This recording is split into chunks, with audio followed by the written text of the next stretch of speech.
kod Marka, dakle u moju oazu zvanu vežbaonica. Za mene je to vežbanje kod njega u suštini postao deo života, deo fizičke i mentalne higijene. Treniram bez obzira da li radim ili ne radim. To su me mnogi pitali kako možeš to da postigneš. Mogu, zato što je to sastavni deo mog života.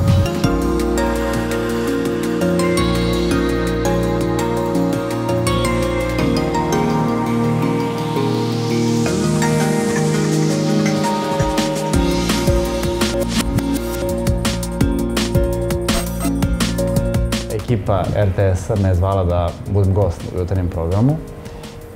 Tu sam upoznao Dušicu, znači praktično sam tu je prvi put uživo i video i taj razgovor je jako lepo protekao.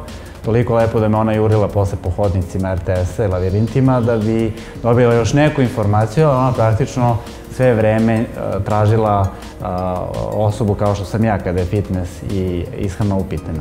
I ja sam njoj bežao kroz te hodnike, mislio sam da nije toliko ozbiljna, znajući da ono što ja radim je poprilično ozbiljno, ali ona uspela da me sustigne i evo, družimo se uspešno na obostrano zadovoljstvo i njenu pre svega korist fizički već 10 godina.